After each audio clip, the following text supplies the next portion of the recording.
Hi, this is Dennis with Second Chance Tackle, here to preview some of the reels that have come into my shop lately that I'll be doing some service on, and talk about the ones that may become videos. So we did a preview a little while ago.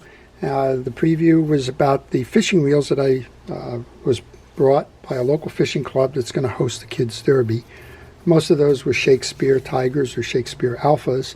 Well, one of the fellows that dropped them off also dropped off a group of reels. His name is Dan.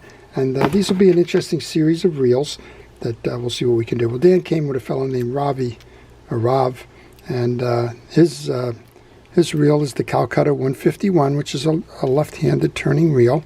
And he noticed right away that he said, lost the cap. Can you get the cap? Well, I was fortunate enough to go on eBay and find a cap for that. He's attached the spring, which is wonderful. I'll do a service on this one. I like it. It's a narrow spool.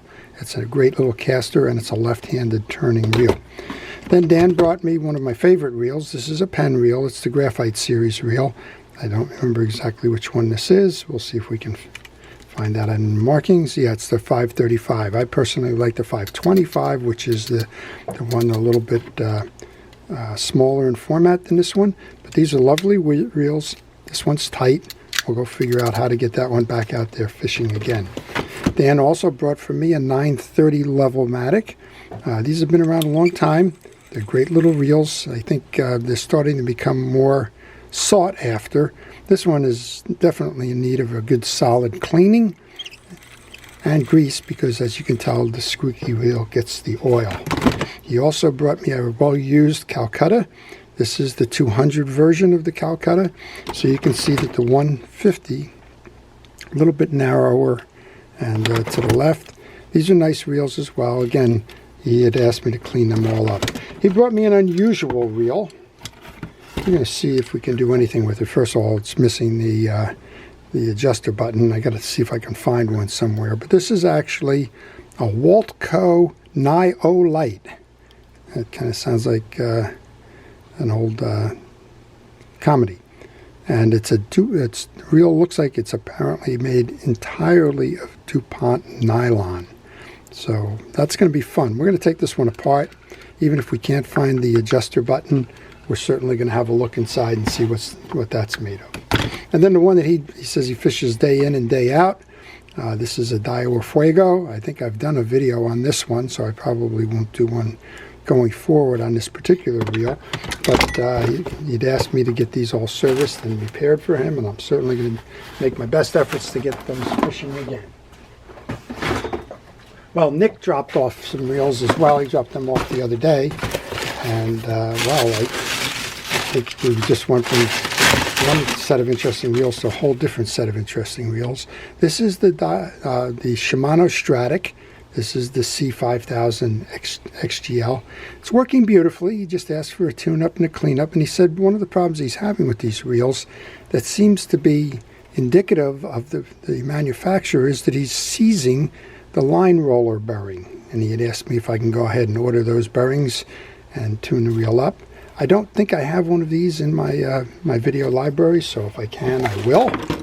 Then we have the Tern 300. I have just done an accurate turn reel, but it was the Star Drag with I think the different format. Might have been the 400. At any rate, we'll take a look. If I don't have it in there, we'll certainly do it. I love the high levered handle on the small format reel. Great casting reel, great jigging reel. Well, he brought in a Penn International 965 as well. These are becoming very sought after in the marketplace, and he tells me he's got a problem with that bail trip is not, or free spool release is not always releasing. That is a function of a trip lever arm that has a stud on it, and the stud generally wears down, and when the stud wears down, it can't totally engage with the click ratchet on the main shaft, and it needs to be replaced. There's no alternate to that. It has to be replaced. So we're going to do our best to order up those parts, get those done. I think we have another Accurate in here. Oh, no, we have an Yvette. So this is the Yvette. And let's see what we got here. We have the SX 5.3 to 1. And he said, these are just, I'm just going to find that these are tight, that they're well-used reels.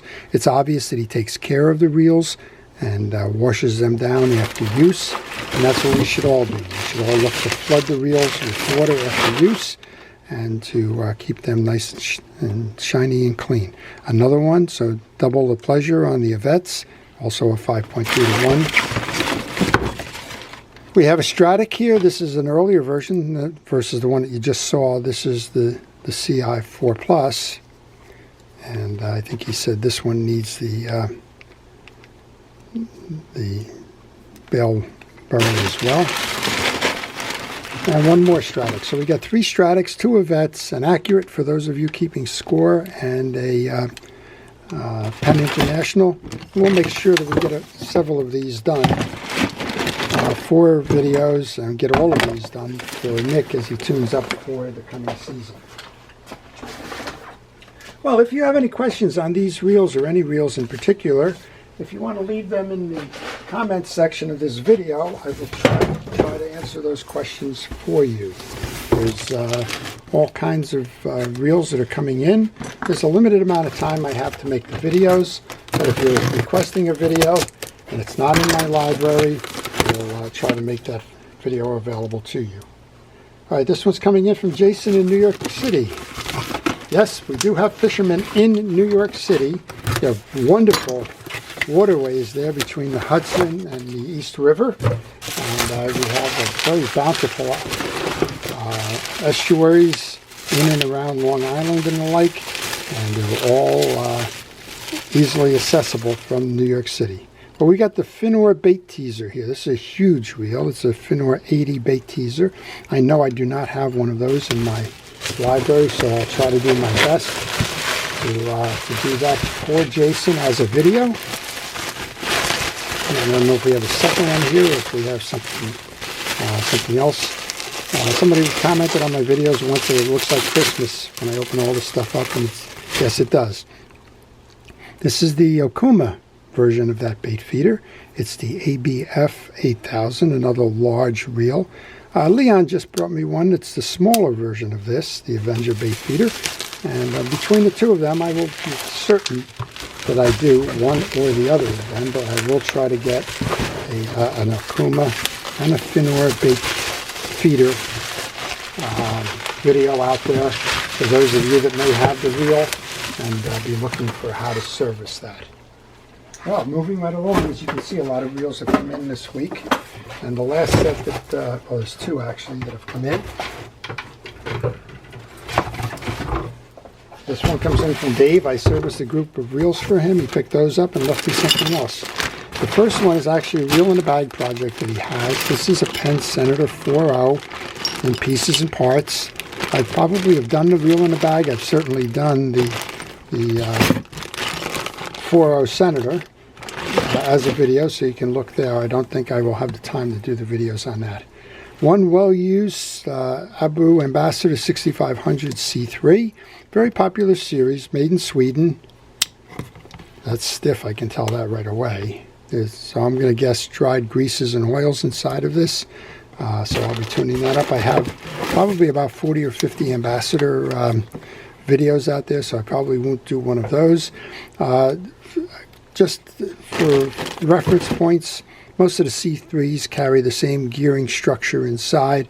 It's just a matter of width of the piece. And this one I haven't done a video on, I'm pretty sure. This is an Okuma Classic. It's the Classic XT. A very affordable reel, nice format. I've done some of those Okuma reels before. And Dave said he picked this one up at a flea market and, you know, knows nothing about the reel. He wants it set up so that I can make sure that he can take it fishing. I'm not sure if this has the auto bail trip or not. No, this doesn't appear to have that auto bail trip. Okay, very good. All right, so that's Dave's. And then one more box here, and this box comes in from another Dave. This one in Pennsylvania. I'm surprised this one around this time seems like I'm very heavy into the saltwater reels. Next time around it may very well be all freshwater reels. So here we go. So David mentioned this one. We'll probably do it just because we can do it. So Dave has got this, I believe he said it was his dad's reel. It's a 440N, damn quick. You can see that the bail is just floating. And Dave said he took the bail spring out and was having some trouble reloading it. So could I do a full service on the reel and do the reset of the bail spring as well? So I'll certainly do that and try to do that as a video as well. Next up is from Rick in Rhode Island. Big box. Let's see what's in it.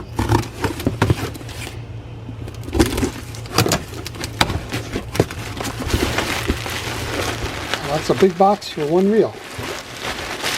And Rick is sending me a Mitchell. It's the 402 high-speed Mitchell.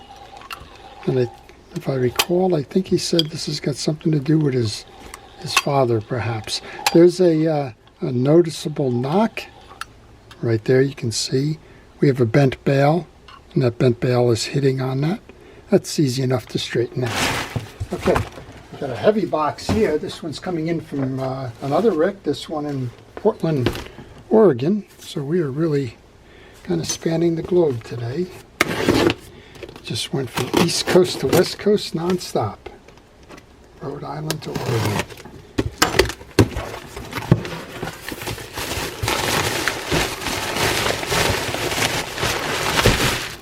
Okay, we've got 4 reels in here. All of them dutifully packed.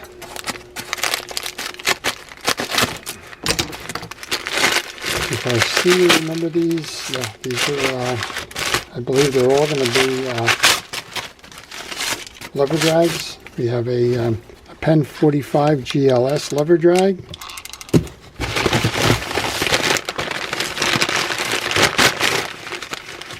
We have the Shimano TLD20. So this looks like the week where we're getting a lot of lever drags in. I got the lever drags that Scott sent in from his flea market finds. So I guess this will be a week where we can learn about the mechanics behind lever drags if you're not familiar with them.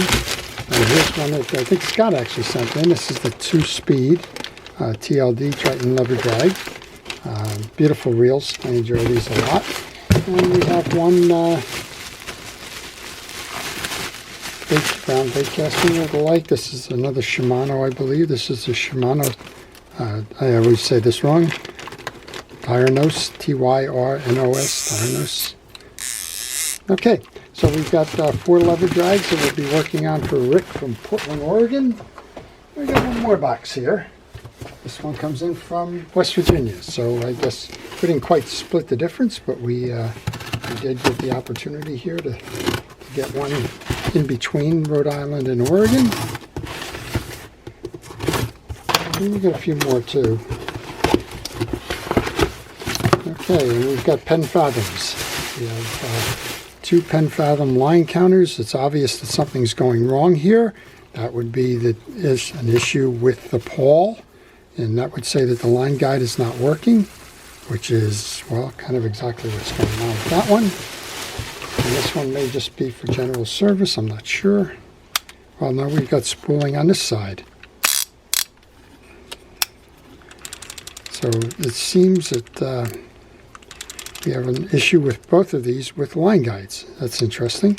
So when you have an issue with the line guide, the first thing you want to look at is it the pawl or is it the worm? And in this case, the worm is kind of sort of turning, which usually says that's an idler gear. And let's see what we got here. In this case, you can see the worm is not turning at all. So there's a drive gear for the worms, and they look like they've had an issue here. And well, we'll see what we can do. We'll do these because I haven't done the line counter version of the Fathom. This is the Fathom 220 LW LF. Wow, I think they're trying to find the whole alphabet in that. All right, I'll certainly do that and try to do that as a video as well. So there you go. There's quite a bit of reels in that on the docket in order for me to get done in the coming days. Looks like a lot of fun videos to do, and again, the best way for you to see the videos that I'm working on And to make sure that you don't miss any is to subscribe to the channel and to hit that notification button so that you see when it's posted. I've been trying to post all days. I'll be interested in your feedback on the YouTube Shorts that I've started. So I've been featuring a reel of the day, and now I think many of you have cracked the code in terms of where those reels in the day are coming from. This one will certainly make it as a reel of the day. And I'd like to explain a little bit about the reel, a little bit about the history of the manufacturer who made the reel, and a little bit about dating in terms of when that reel was made, and maybe who its competitors were at the time. Of course, you only have about a minute to do all of that, so I try to do my best to get as much information to you on a certain reel within that time frame. So I hope you're all enjoying that as well. To our first responders and essential personnel, thank you for everything it is that you do to keep us safe. Your efforts truly are appreciated. And to everyone, please stay safe, stay well, and stay watching. This is Dennis with Second Chance Tackle. Have a great day.